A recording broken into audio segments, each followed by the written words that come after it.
하나님 말씀은 마가복음 2장 1절부터 12절까지 말씀입니다. 마가복음 2장 1절부터 12절까지 말씀. 저와 여러분이 한 절씩 교독하고요, 마지막 12절은 함께 읽도록 하겠습니다. 며칠이 지나서 예수께서 다시 가버나움으로 돌아가셨다. 예수가 집에 가신다는 말이 퍼지니 많은 사람이 모여들어서 마침내 문 앞에서조차도 들어설 자리가 없었다. 예수께서 그들에게 말씀을 전하셨다. 그때 한 중풍병 환자를 4사람이 데리고 왔다. 무리 때문에 예수께로 데리고 갈 수 없어서 예수가 계신 곳 위에 지붕을 걷어내고 구멍을 뚫어서 중풍병 환자가 누워있는 자리를 달아내렸다. 예수께서는 그들의 믿음을 보시고 중풍병 환자에게 이 사람아 내 죄가 용서받았다 하고 말씀하셨다. 율법학자 몇이 거기에 앉아있다가 마음속으로 의아하게 생각하기를 이 사람이 어찌하여 이런 말을 한단 말이냐, 하나님을 모독하는구나. 하나님 한 분밖에 누가 죄를 용서할 수 있는가 하였다. 예수께서 그들이 속으로 이렇게 생각하는 것을 곧바로 마음으로 알아채시고 그들에게 말씀하셨다. 어찌하여 너희는 마음속에 그런 생각을 품고 있느냐. 중풍병 환자에게 내 죄가 용서받았다 하고 말하는 것과 일어나서 내 자리를 걷어서 걸어가거라 하고 말하는 것 가운데서 어느 쪽이 더 말하기가 쉬우냐. 그러나 인자가 땅에서 죄를 용서하는 권세를 가지고 있음을 너희에게 알려주겠다. 예수께서 중풍병 환자에게 말씀하셨다. 내가 내게 말한다. 일어나서 내 자리를 걷어서 집으로 가거라. 그러자 중풍병 환자가 일어나 곧바로 모든 사람이 보는 앞에서 자리를 걷어서 나갔다. 사람들은 모두 크게 놀라서 하나님을 찬양하고 우리는 이런 일을 본 적이 없다 하고 말하였다. 아멘. 이것은 하나님의 말씀입니다. 변화의 시대 변하지 않는 이야기, 이제 4번째 시간입니다. 저희는 처음 3주간을 통해서 정체성이 중심에 있는 말씀을 먼저 함께 봤습니다. 우리의 삶에서 가장 중요한 것, 정체성이 자리 잡아야 한다. 그리고 그 정체성이 우리 안에 자리 잡으면 그에 맞는 책임을 가지게 되고, 정체성에 맞는 책임을 가지게 되고, 또 동시에 정체성에 맞는 기준을 가지게 된다. 그것이 이제 3번째 말씀이었는데요. 가치를 지키기 위해서 정체성과 정체성에 맞는 책임, 정체성에 맞는 기준이 생기게 된다. 요 3번의 말씀을 함께 봤는데요. 그것은 크게 보면 being에 대한 것입니다. 내가 누구인가, 나는 어떤 사람인가에 대한 것이 중심에 있는 말씀인데요. 이제 오늘부터 몇 주간은 그러면 그 being에서부터 우리가 누구인가는 우리가 무엇을 하는가를 결정하죠. 그래서 being이 doing을 결정하게 되는데요. 앞으로 몇 주간은 doing에 대한 얘기를 좀 하도록 하겠습니다. 오늘 저희가 함께 보는 토픽은 함께함에 대한 것입니다. 함께함. 영어로는 이제 fellowship이라고 할 수도 있고 또 togetherness라고도 할 수 있는데, 저희가 사는 세상은 이제 함께함에 대한 벽이 점점 높아지는 세상을 살고 있습니다. 저희가 이제 보는 책에도 나오는 내용인데, 이전에는 왜 친구들이 학교에서 싸우면 그러면 선생님들이 적극적으로 중재를 하셨잖아요. 근데 이제는 그렇지가 않다고 합니다. 특히 한국에서는 보통은 이제 선생님들이 친구들 싸우면 서로 사과하게 하고, 너가 이거 잘못한 것 같고 너도 그렇게 잘한 거는 없어, 서로 사과하고 용서하고 이렇게 끝내, 이렇게 해서 잘 이렇게 마무리를 해주셨는데 이제는 그렇지가 않다라고 합니다. 어떤 게 생겼냐면 학교폭력위원회라는 것이 생겼다고 합니다. 한국에는요. 그래서 폭력 사건이 생기면 친구끼리 치고받고 싸우면 선생님이 관여를 하는 게 아니라 그 위원회가 학생들을 불러서 이 문제를 해결을 하는 것입니다. 선생님들이 아이들의 관계에 개입하지 않도록 만들어진 것이죠. 선생님들이 원하는 부분도 있었을 것이고 또 학부모들의 요청도 있었을 것입니다.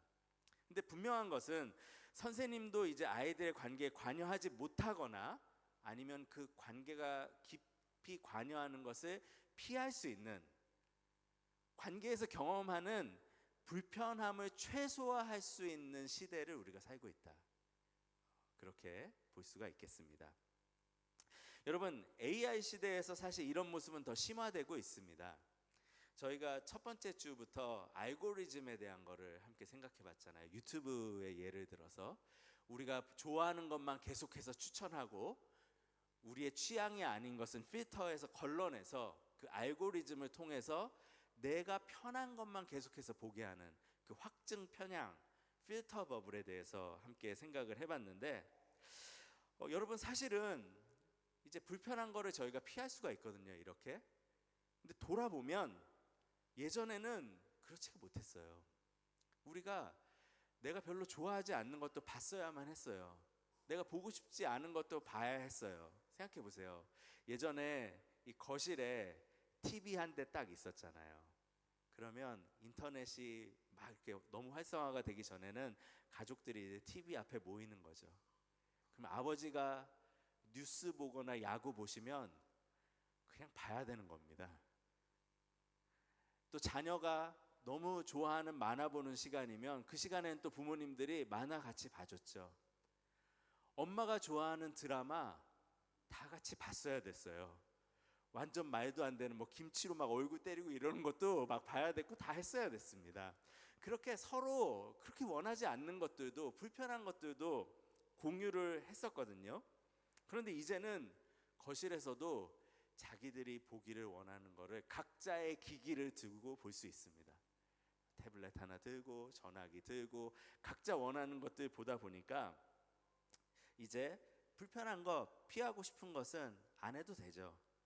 아이들도 이제 만나서 노는 것보다는 온라인에서 많이 놉니다. 아이들이 게임 플랫폼을 통해서 학교 끝난 후에 교제 많이 하더라고요. 놀고 그 게임 플랫폼을 통해서 아이들끼리 교제하고 이런 애들도 있는데, 불편하지 않을 정도로 관계를 선택하기가 너무 쉬워요. 누군가 나를 불편하게 하는 친구가 있으면 로그아웃 하면 돼요. 기기 끄고 나오면 돼요. 너무나 피하기가 쉽죠. 다른 사람들과 함께하는 걸 이제 피하려면 얼마든지 피할 수 있습니다.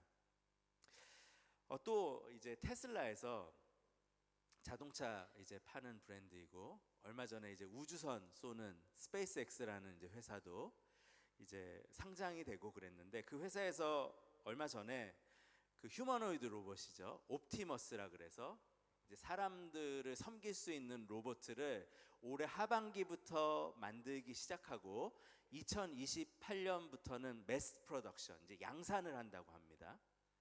그러면 이제 그런 것에 좀 관심이 있는 분들은 한 2030년 정도 되면 집에도 들어와 있지 않을까, 비슷한 것들이.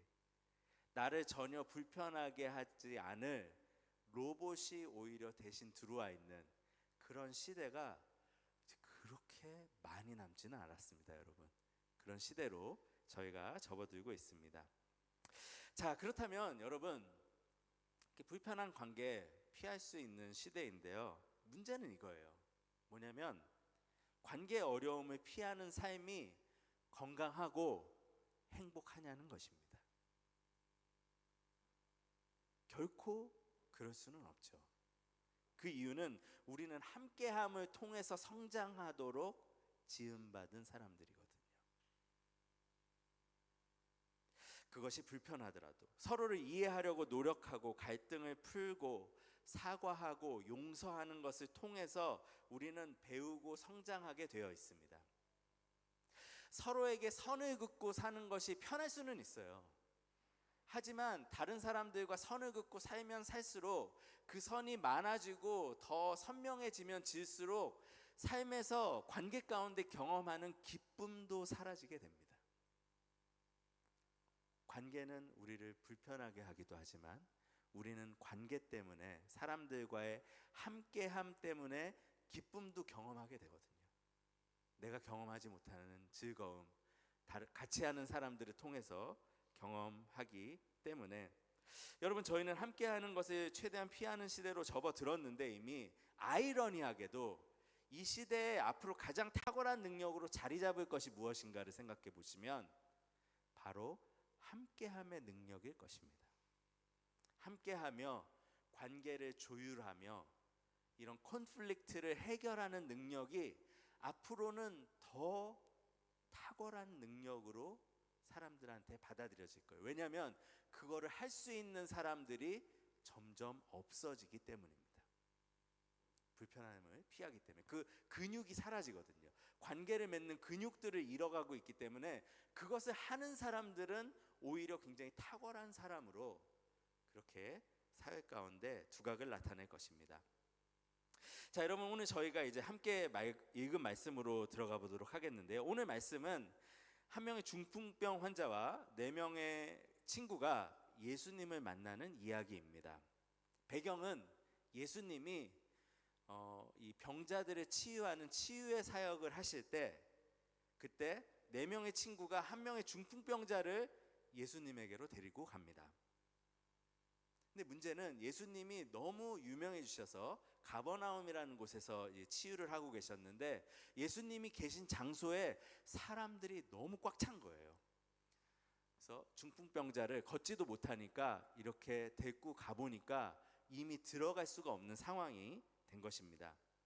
그때 이 친구들이 어떤 일을 하느냐, 환자를 데려가기 위해서 지붕 위로 올라가서 지붕에 구멍을 내고 그 중풍병 환자를 그 구멍 밑으로 이렇게 내려서 예수님 앞으로 달아 내렸습니다. 그게 4절 말씀인데요. 함께 읽어보도록 하겠습니다. 시작.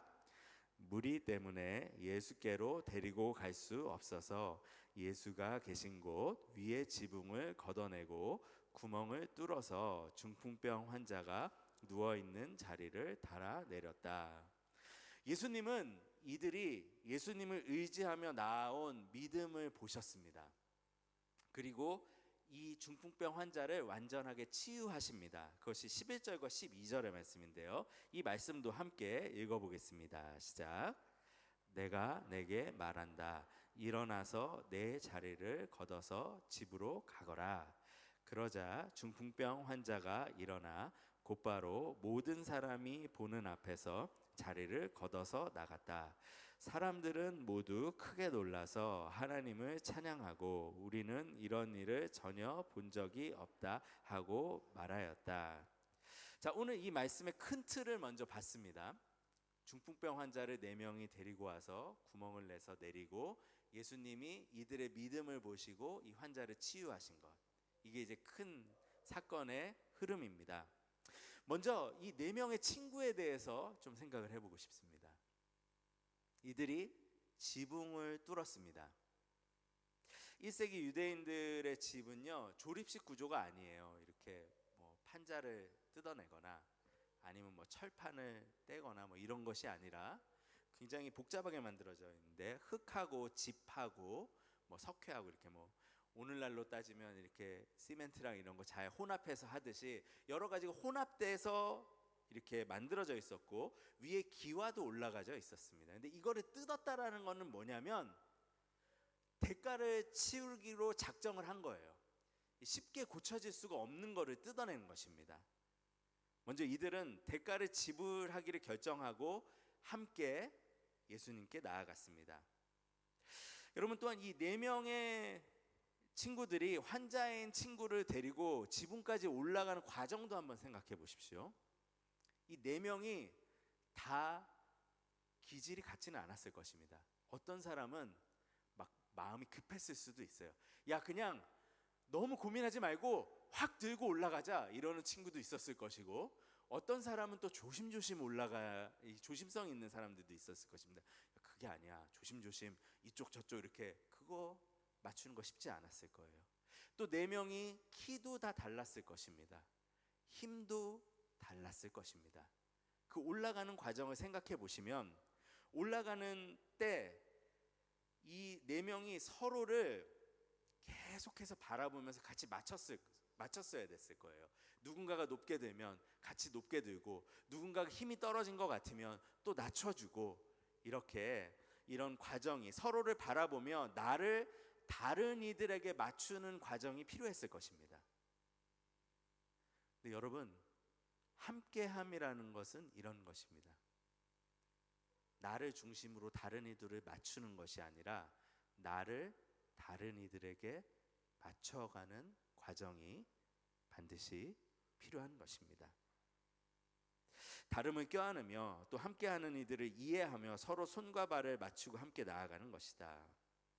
이렇듯 이 네 명이 보여주는 모습은 누군가와 함께 한다라는 것이 결코 쉽지 않다라는 것을 보여줍니다. 노력과 대가를 지불하고 또 언제든지 문제가 생길 수 있잖아요. 근데 여러분, 교회 공동체가 그렇습니다. 교회 공동체가 함께 한다라는 것은 이 네 명이 친구를 지붕 위로 데리고 올라간 것과 비슷한 것입니다.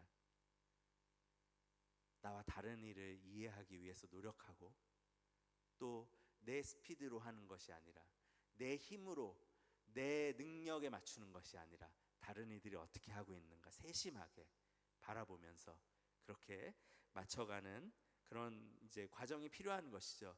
교회 공동체는 그런 의미에서 굉장히 놀라운 곳이에요.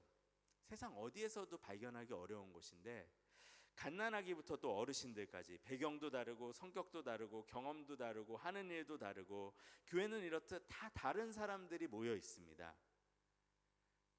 그런데 함께하며 다름을 안으며 불편함을 사랑으로 이겨내는 훈련을 하는 것이 교회입니다.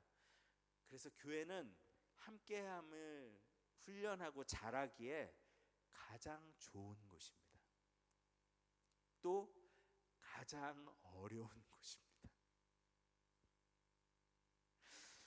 하지만 그 가운데 자라는 거예요. 불편함을 이기면서 함께하는 가운데. 여러분, 내 옆에 앉아있는 분이요, 나를 자라게 해주는 분이에요.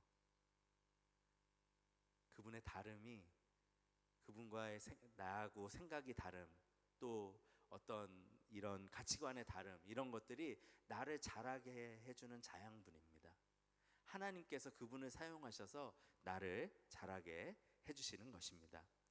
자, 다시 말씀으로 돌아가서요, 그 네 명의 친구가 예수님 앞으로 왔을 때 예수님은 바로 병을 고치지 않으셨습니다. 5절 말씀을 저희가 함께 읽어보도록 하겠습니다. 시작. 예수께서는 그들의 믿음을 보시고 중풍병 환자에게 이 사람아 내 죄가 용서받았다 하고 말씀하셨다. 병을 고치시기 전에 믿음을 보시고 죄사함을 지금 주시고 계십니다. 선포하고 계십니다.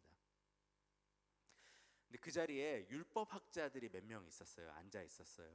그 얘기, 예수님이 하시는 얘기를 듣다 보니까 내 죄가 용서받았다? 하나님만이 죄를 사하실 수 있는데 이 사람이 하나님을 모독하고 있다. 신성 모독, 블라스페미를 하고 있다라고 이렇게 마음속으로 생각을 했습니다. 예수님을 속으로 욕했습니다. 율법학자들이. 근데 이 율법학자들의 얘기가 사실 틀린 얘기만 있는 것은 아닙니다. 무엇이 맞냐면, 물론 이제 저희가 죄의 용서를 생각할 때 서로에게 지은 죄가 있으면 서로 용서할 수 있겠죠. 하지만 하나님 앞에서의 죄의 문제는, 또 숨어있는 죄의 문제는 누가 용서해 줄 수 있나요? 하나님만이 용서하실 수 있습니다. 죄의 용서에서 가장 중요한 분은 하나님이십니다. 하나님의 죄 용서가 없이는 어떤 사람도 온전히 죄의 용서를 경험할 수가 없습니다. 그러기에 이들의 얘기는 맞아요. 하지만 이들이 모르는 것이 있죠. 예수님이 하나님이라는 것을. 자, 율법학자들의 마음을 아시고 예수님이 9절에서 이렇게 말씀하십니다. 이 말씀도 함께 읽어보도록 하겠습니다. 시작. 중풍병 환자에게 내 죄가 용서받았다 하고 말하는 것과 일어나서 내 자리를 걷어서 걸어가거라 하고 말하는 것 가운데서 어느 쪽이 더 말하기가 쉬우냐? 사실 율법학자들은 아무 말도 안 하고 있었어요. 마음 안에서 욕하고 있었어요, 예수님을. 근데 예수님은 그 자리에 나온 중풍병 환자와 4명의 친구들이 믿음으로 나왔다라는 것을 아셨듯이, 또한 율법 학자들이 속으로 자신을 욕하고 정죄하고 있다는 것도 아셨습니다. 그래서 이들한테 물어보지도 않았는데 대답을 하고 계세요. 질문을 하고 계세요. 어떤 질문을 하시느냐? 내 죄가 용서받았다라고 말하는 것과 일어나서 내 자리를 걷어서 걸어가거라 하는 것 중에서 어떤 게 더 쉽냐라고 갑자기 질문을 던지신 것입니다. 여러분, 하나님에게는 무엇이 더 쉬울까요? 하나님이 죄를 용서하시는 것과 하나님이 중풍병을 치유하시는 것. 하나님에게는 다 쉽다고 생각될 수 있지만 하나님에게 더 쉬운 것은 사실 병을 치유하는 것입니다. 하나님이 그냥 낫게 해주시면 돼요. 하나님에게 죄를 용서하는 것은 훨씬 더 어려운 일입니다. 왜냐하면 하나님은 죄를 용서하실 수도 있으신 분이지만 또 하나님께서 하셔야 되는 일은 하나님은 죄 지은 자를 심판하셔야 되거든요. 정의의 하나님이시거든요. 그러기에 하나님이 죄를 용서하시는 것은 훨씬 더 어려운 일입니다. 저희는 잘 알지만 하나님께서 우리의 죄를 용서하시기 위해 어떤 일까지 하셨나요? 하나뿐인 아들을 십자가에서 죽게까지 하셨죠. 그 정도로 하나님이 죄를 용서하시는 것은 어려운 일인 것입니다. 그 대가는 너무나 큰 것이죠. 자, 예수님이 이어서 말씀하십니다. 10절 말씀인데요. 10절 말씀도 함께 읽도록 하겠습니다. 시작. 그러나 인자가 땅에서 죄를 용서하는 권세를 가지고 있음을 너희에게 알려주겠다. 예수께서 중풍병 환자에게 말씀하셨다. 인자가 땅에서 죄를 용서하는 것, 인자는 이제 자기 자신을 얘기하시는 건데 예수님이 말씀하시는 거죠.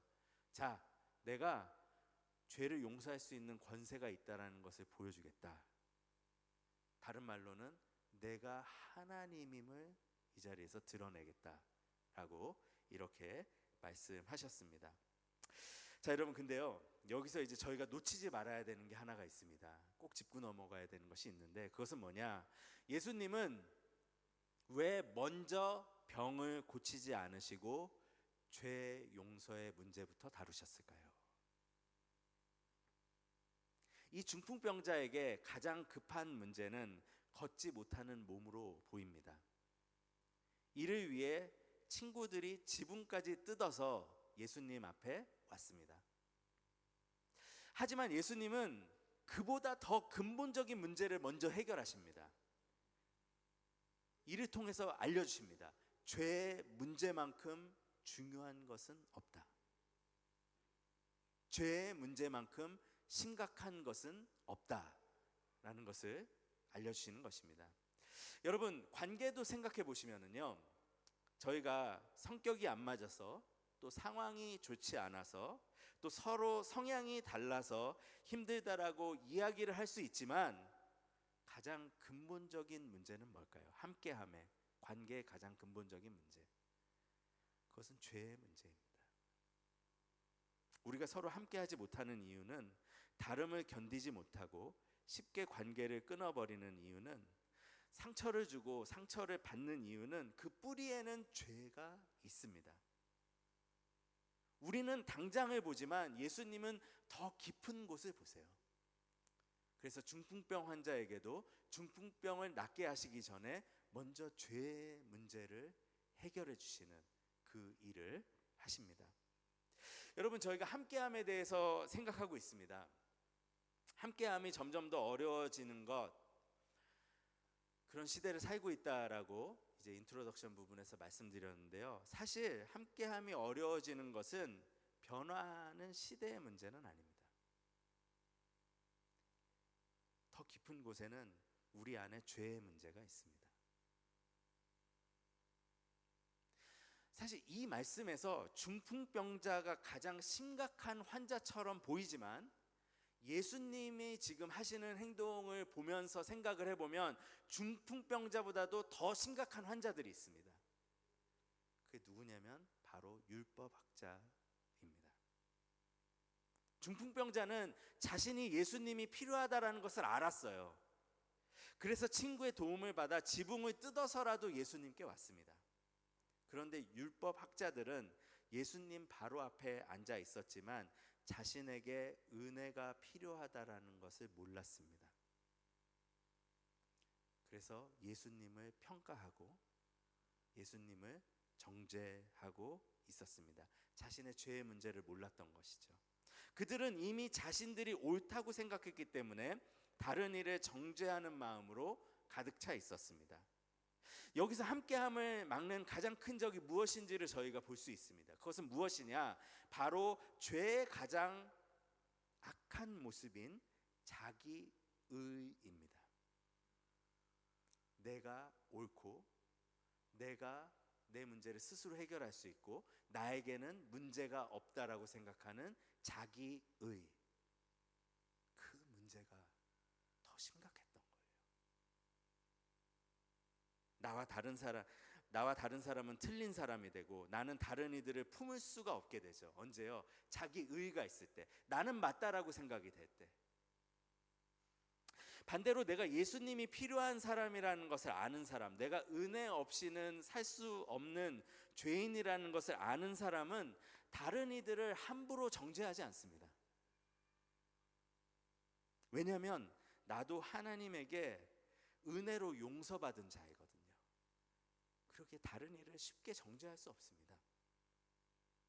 그래서 여러분 기억해야 됩니다. 진정한 함께함의 능력은 어디서 나오냐면요, 복음에서 나와요. 복음의 은혜에서부터 나와요. 물론 도덕적 노력이나 좋은 성품이나 어떤 소셜 스킬이나 이런 것들이 관계를 가능하게 하지만 벽을 무너뜨리는 깊은 함께함은, 또 다른 이들 깊이 존중하는 그런 함께함은 어디서부터 나오냐?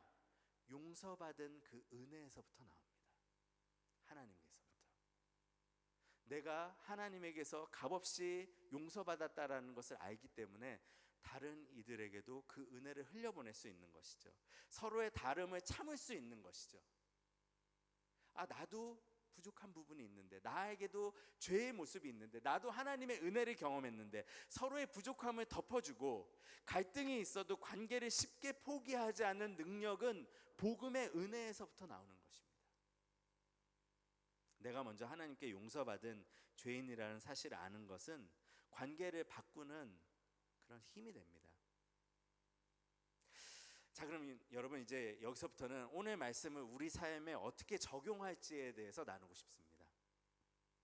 먼저 율법 교사들의 모습을 보며 그 율법 교사들의 모습을 거울처럼 좀 봤으면 좋겠습니다. 하나님께 용서받고 은혜를 받은 사람들이 이 모습을 보면 예수님을 믿지 않는 사람들을 어떻게 대해야 되는지를 먼저 좀 생각할 수 있습니다.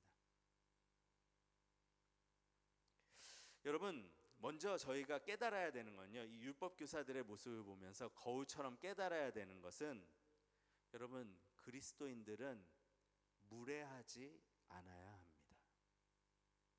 겸손해야 합니다.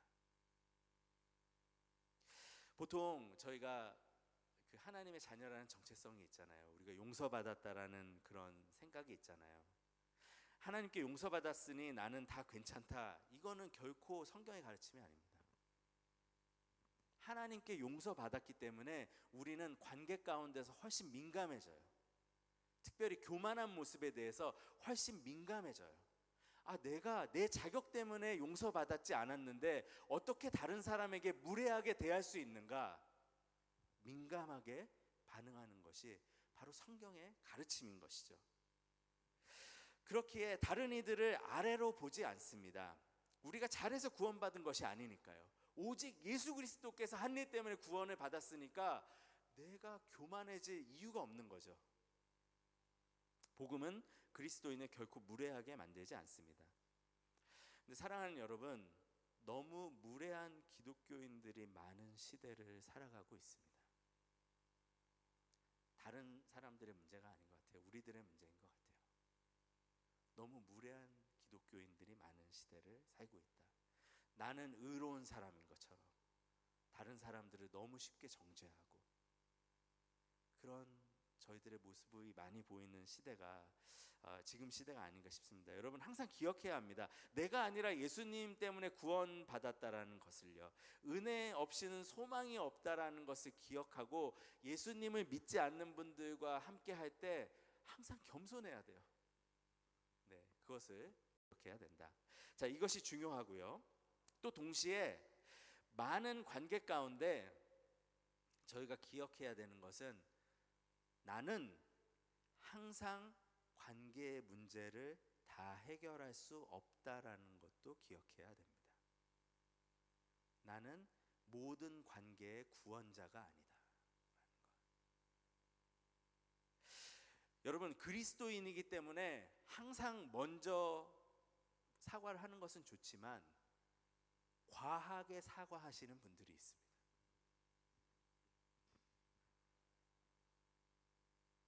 과하게 잘해주는 경우도 있습니다.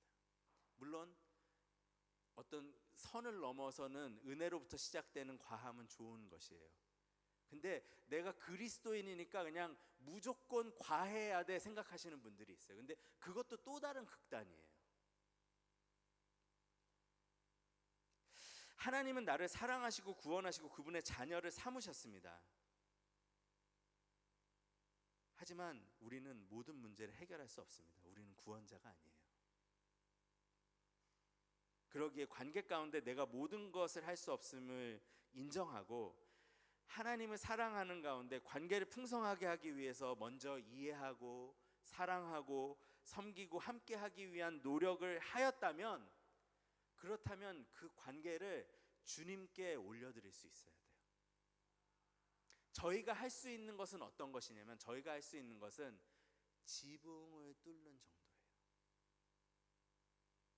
그래서 예수님께 그 관계를 갖다 드릴 수 있는 정도, 거기까지입니다.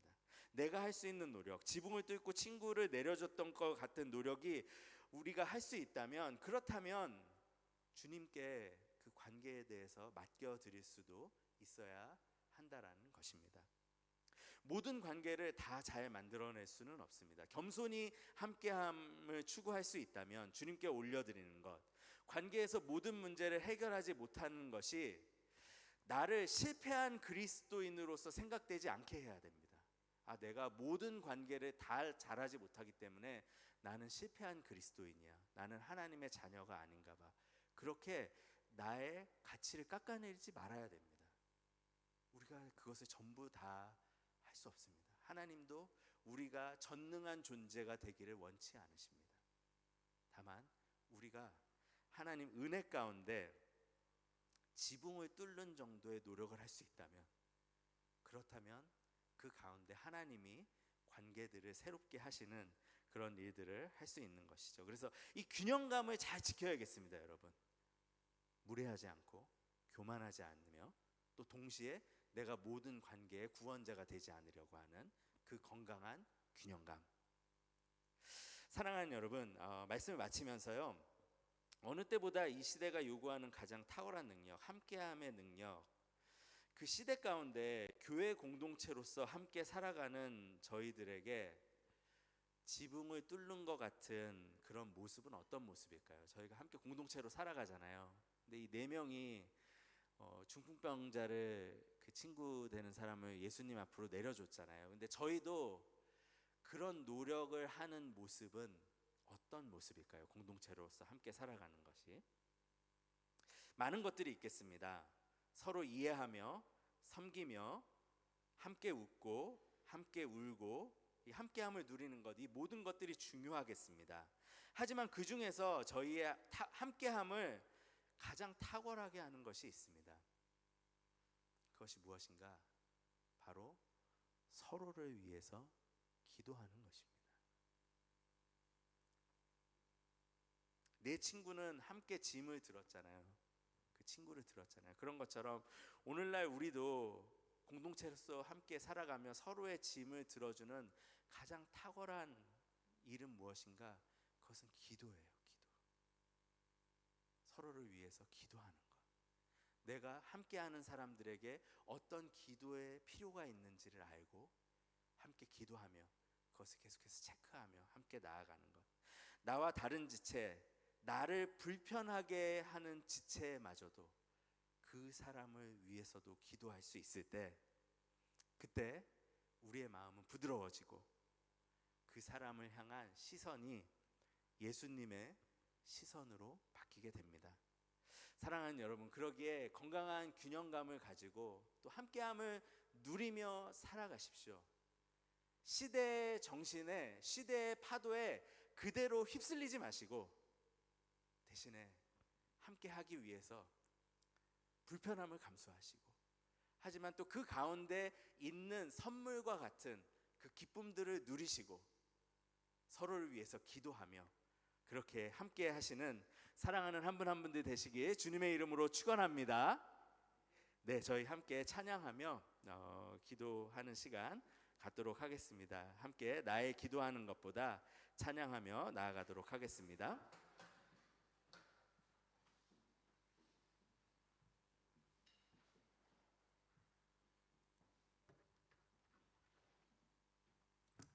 함께 찬양하겠습니다.